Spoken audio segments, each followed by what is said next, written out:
소홀했던 분, 우리가 잠깐 까먹고 있던 분, 불과 얼마 전까지만 해도 뭐 10몇 프로의 지지를 받던 문자 통보 황교안 권한대행입니다.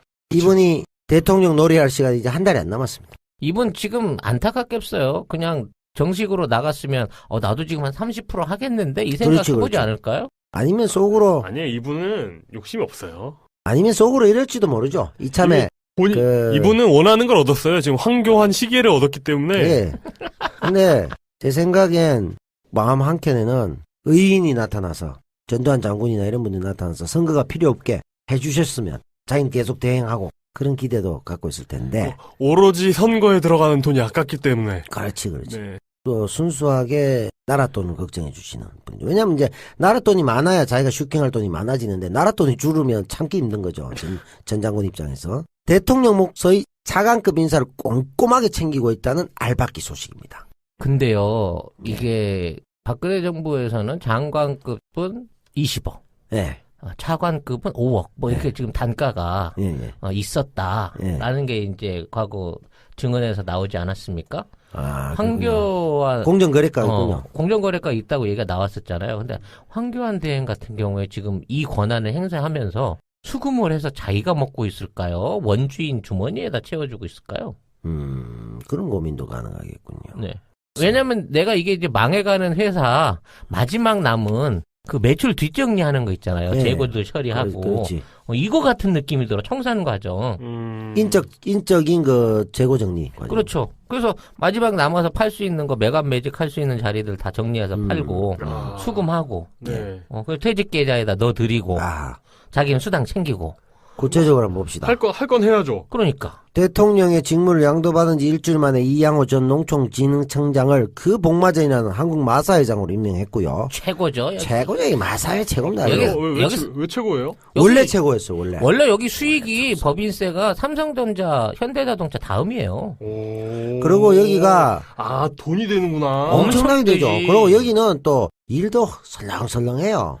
그럼 일 힘든 게 없어. 3일만 하면 되잖아. 아니 뭐 마케팅을 할 필요가 있어. 자기들이 아무도 할 필요 와가지고. 없지. 다 현금 장사야. 그러니까 제가 알던 친구들도 예전에 있었는데 마사에 간 놈을 제일 쳐줬어요. 근데 좀 되게 너무 전문적으로 아시는 것 같아요, 송 작가님. 제가 이거 전문이죠. 전문이잖아요, 저 사람. 네. 그리고 제가 알기로도 삼성전자 가면 뒤지도록 일을 많이 해요. 네. 마사에 가보세요. 노동 강도 10분의 1도 안 돼. 편안하지, 연봉 세지. 최고예요, 여기가. 마사의 정규직은요, 평균 연봉이 1억 넘어요. 그러니까. 거기다가 일은 안 해요. 네. 거의 일을 안 하죠. 네. 왜냐면 일은 그 창구에서 표 파는 아줌마들이 다 하는데. 그렇지. 이분들은 전부 그 4대 보험 적용 못 받는 비정규직이에요. 왜냐면 주말에만 나가갖고 한 8시간씩 이렇게 근무하고 빠지기 때문에 네. 4대 보험 적용이 안 되는 사람들인 거예요. 그러니까 정식 정규직이 연 매출을 10조 이상 올리는 12조까지 올리고 있는 거대 마사 조직 안에 정규직 직원이 1000명이 안 되는 거야. 그리고 걔들 평균 연봉이 다 1억이 넘고 각종 수당을 비롯해서 복지 혜택이 어마어마하거든요. 꽃 중에 꽃이죠. 예, 여기는 입사와 동시에 그냥 말 타고 달리는 겁니다. 그럼요. 정말 신나는 회사지요. 그리고 김도진 기업은행장 임명도 재가를 했다고 하는데, 자, 그래서 지금 인사 알박기 재미에 빠졌다는 꼼꼼한 소식이 들어왔습니다. 내용을 한번 살펴보도록 하죠. 어떻게 됐습니까? 좀 더 꼼꼼히 알려주십시오. 황교안 국무총리 겸 대통령 권한대행님 계시지 않습니까? 이분은 시기를 얻으셨죠. 이분이 방송통신위원회 상임위원 인사를 단행했습니다. 원래 이게 대통령의 일이긴 한데 약간 월권 논란이 있죠. 뭐라고 해야 되나 막 그 뒷정리한다는 느낌이 좀 들잖아요. 지난 4월 5일에 방송위 상임위원으로 김용수 전 미래창조과학부 정보통신정책실장을 내정합니다. 네. 다음날 9일 치러지는 차기 대선. 다음 달. 예. 곧 대선이 치러지지 않습니까? 예. 근데 대선을 코앞에 두고 대통령이 아닌 사람이, 대통령 권한대행이 예. 이런 인사권을 행사하니까 월권 논란이 제기되고 있는 거죠. 예. 사실 인사권은 이렇게 막 하면 안 되지 않습니까? 예. 예. 이런 논란에 대해서 황교안 권한대행이 최성준 방통위원장의 임기가 끝나면 해명이 공석이 되어 인선이 지연될 경우 위원회 구성이 불가능하게 된다. 이렇게 되면 행정공백이 생기니까 예. 행정공백을 최소화하기 위해 불가피하게 후임 상임위원을 내정하게 됐다는 이유를 밝혔습니다. 예. 여기에 대해서 이제 대선 전까지 공공기관 후임 인사까지도 임명을 할까 말까 고민하고 있다는 것이 드러나가지고 이거 알박기 아니냐. 끝나기 전에. 그래서 방통위법에 따르면 방통위 상임위원 5명 중에 대통령 추천 몫이 2개가 있습니다. 예. 나머지 3명은 야당 추천 2명, 여당 추천 1명으로 대통령이 임명하게 됩니다. 현재는 김재용 부위원장, 이기주 상임위원의 임기가 만료가 됐습니다. 그래서 김재용 부위원장은 야당이 추천했고 이기주 상임위원은 대통령이 임명했거든요. 최성준 위원장이 7일 임기 만료로 물러납니다. 이미 물러났죠. 방통위원회는 황교안 권한대행이 대통령 추천으로 김용수 실장을 임명한다고 밝혔습니다. 차관급, 이게 차관급입니다. 김 상임위원의 임기는 2020년 4월 5일까지입니다. 사실 방통위가 굉장히 중요한 자리 아닙니까?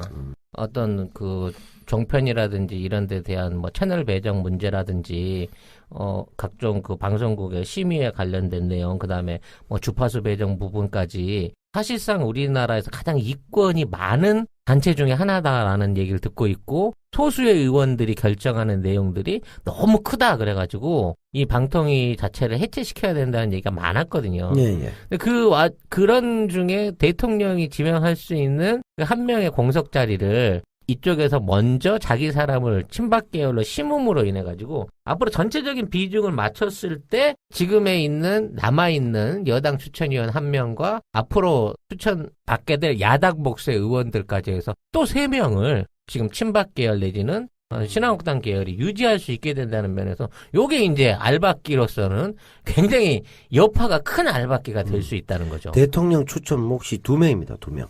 그러니까 1명은 아직 남아 있으니까 그건 어차피 지금 돼 있는 놈이잖아요. 꽂혀 있는 놈이잖아요. 거기다 채우고 그다음에 여당 것까지 오면 어차피 3대니까. 그러니까 똑같은 3대1을 유지할 수 있게끔 사전에 꽂은 거죠. 그러니까 이게 방송 장악이라는 그 의구심을 버릴 수 없는 게 지금 단적으로 보면 이 김용수 상임위원이 어떤 사람인가를 보면 알 수 있습니다. 대표적인 친박계 인사라고 합니다.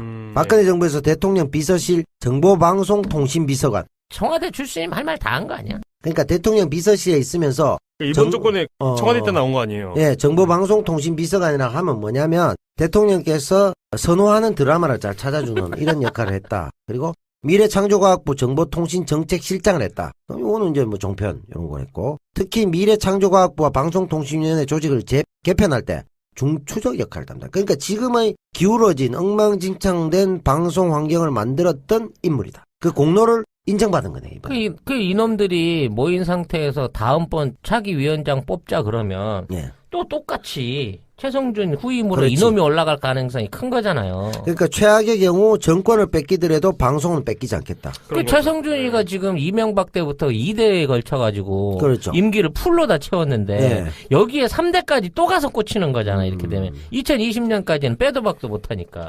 그래서 심지어 방송 및 언론계를 뿐만 아니라 방통위 내부에서도 김용수 방통위원 인사 철회를 주장하고 있는 이런 상황이라고 합니다. 자, 우리 황교안 권한대행이 행정 공백을 우려해서 선의로 중립적 인사를 임명한 것처럼 주장했지만 친박을 넣었죠. 그리고 방송 환경을 이렇게 엉망진창 만든 청와대 출신에 그 어떻게 보시는지. 제가 보기에는 어떻게 볼 게 있습니까? 이 사태가?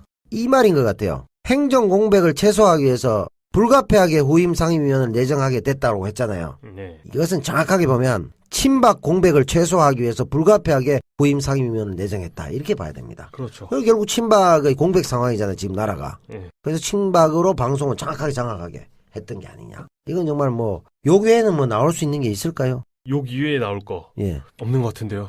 없지요. 네. 마땅한 의의가 없죠. 송 작가 어떻게 생각합니까? 창조적으로 한번. 그러니까 이거는 이런 강조한 술책. 매관 매직의 예. 박앤세일이다. 메가 매직 또 박앤세일한다. 네. 왜냐면 막판 떨이. 뜨림이네. 예. 예. 그러니까 유통기한이 급작하게 확 줄었잖아. 예. 그러다 보니까 미리미리 땡겨가지고 편입할 수 있는 한 최대한 많은 자리에 내 사람들을 박아놓고 다음번 정권이 바뀌게 되더라도 5월 대선 이후라도 니들은 스스로 사퇴하지 마.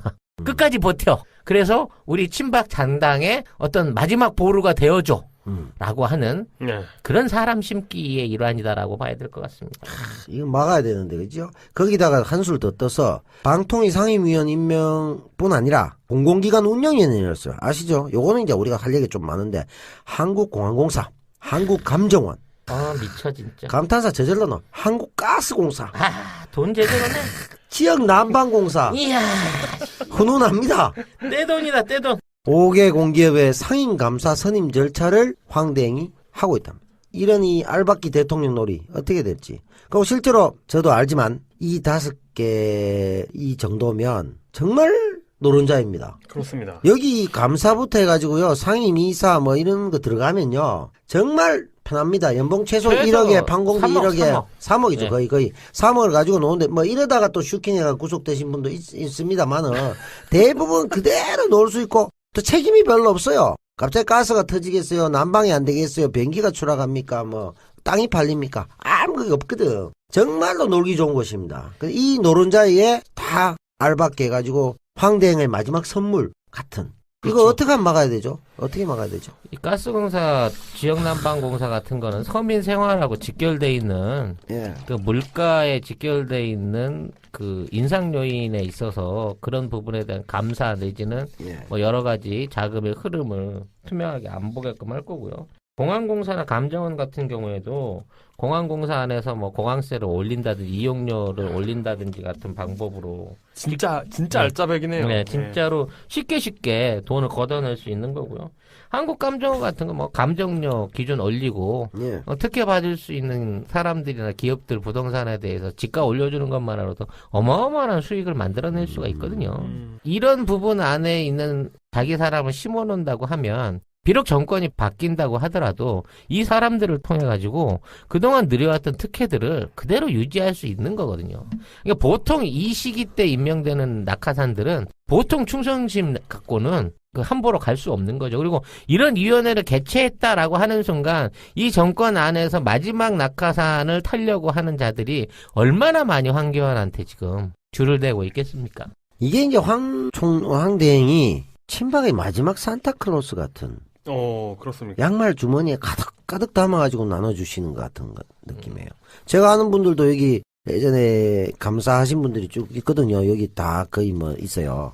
참. 여기 감사하시는 분들을 안다고요? 뭐 알죠. 예, 알죠. 그 대단한 그 기득권 세력인데?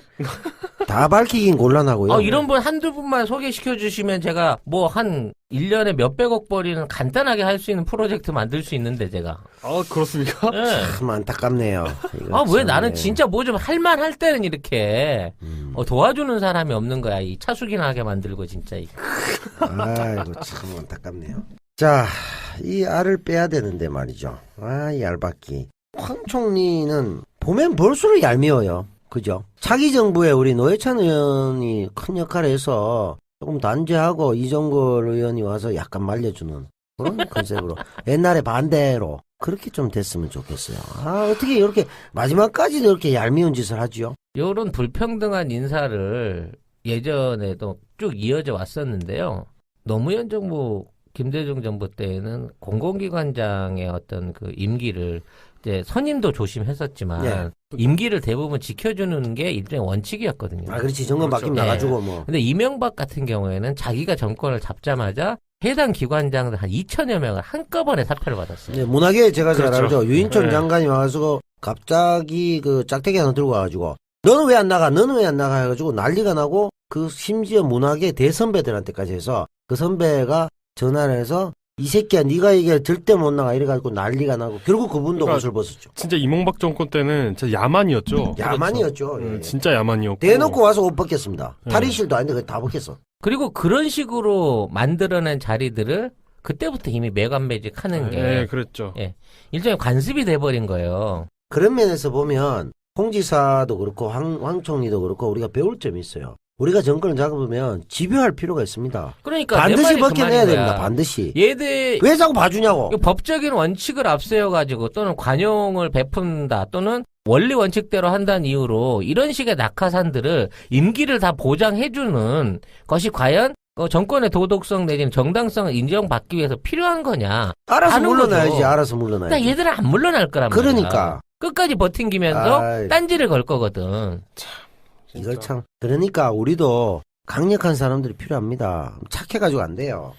근데 네. 새롭게 등장한 근데 또 정부가 근데 또 원칙을 지킬 필요는 있잖아요. 원칙을 아니, 그러니까 강제로 지킨다고 나가게 할수 못하면 네, 원칙을 지켜야죠. 아니. 이것도 만일 그런 식으로 숙청을 하게 되면 정치보복이다, 아니죠. 직권남용이다 이런 식으로 또 떠들어 댈 거란 말이야. 지들은 다 헤쳐먹어 놓고. 그렇게 할 수는 없고. 그러니까 우리가 하여튼 다음에 들어설 정부가 예. 이명박보다 우리는 낫다. 도덕적 우위가 있다, 뭐 이런 걸 해야 도덕적 우위가 되는. 있다. 예. 라고 이야기하려면 그런 짓을 하면 안 되는 거죠.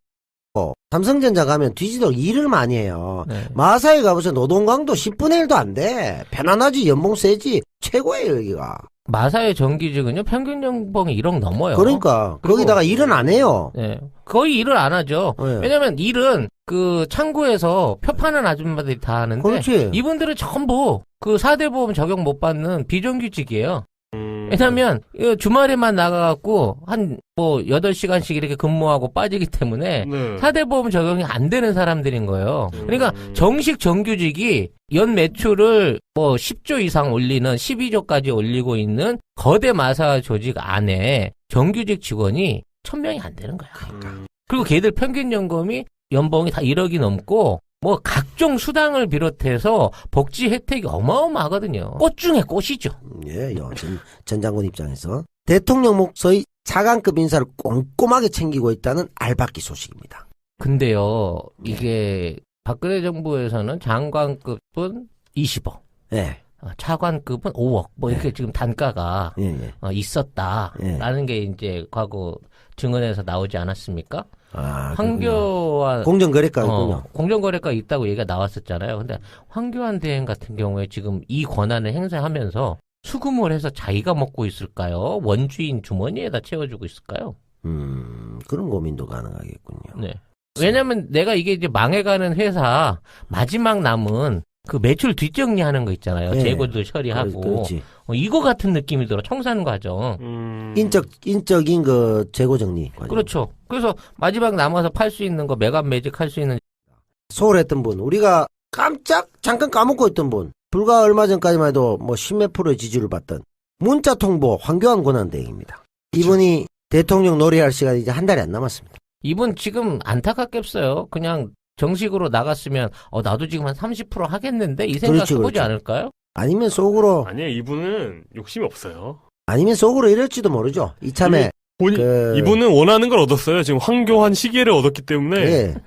근데 제 생각엔 마음 한켠에는 의인이 나타나서 전두환 장군이나 이런 분이 나타나서 선거가 필요 없게 해주셨으면 자기는 계속 대행하고 그런 기대도 갖고 있을 텐데. 오로지 선거에 들어가는 돈이 아깝기 때문에. 그렇지. 네. 또 순수하게 나라 돈을 걱정해 주시는 분이죠. 왜냐면 이제 나라 돈이 많아야 자기가 슈킹할 돈이 많아지는데 나라 돈이 줄으면 참기 힘든 거죠. 자리들 다 정리해서 팔고 수금하고 네. 그 퇴직 계좌에다 넣어드리고 자기는 수당 챙기고 구체적으로 한번 봅시다. 할 건 해야죠. 그러니까 대통령의 직무를 양도받은 지 일주일 만에 이양호 전 농촌진흥청장을 그 복마전이라는 한국 마사회장으로 임명했고요. 최고죠. 최고죠. 마사회 최고입니다.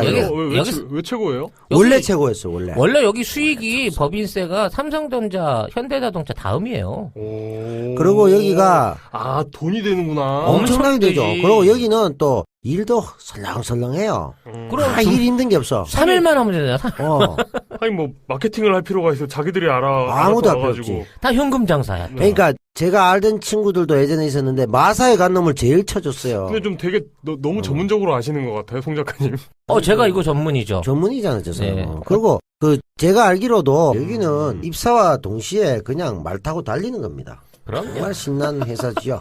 그리고 김도진 기업은행장 임명도 재가를 했다고 하는데, 자, 그래서 지금 인사 알박기 재미에 빠졌다는 꼼꼼한 소식이 들어왔습니다. 내용을 한번 살펴보도록 하죠. 어떻게 됐습니까? 좀 더 꼼꼼히 알려주십시오. 황교안 국무총리 겸 대통령 권한대행님 계시지 않습니까? 이분은 시기를 얻으셨죠. 이분이 방송통신위원회 상임위원 인사를 단행했습니다. 원래 이게 대통령의 일이긴 한데 약간 월권 논란이 있죠. 뭐라고 해야 되나 막 그 뒷정리한다는 느낌이 좀 들잖아요. 지난 4월 5일에 방송위 상임위원으로 김용수 전 미래창조과학부 정보통신정책실장을 내정합니다. 네. 다음날 9일 치러지는 차기 대선, 다음 달. 곧 대선이 치러지지 않습니까? 예. 근데 대선을 코앞에 두고 대통령이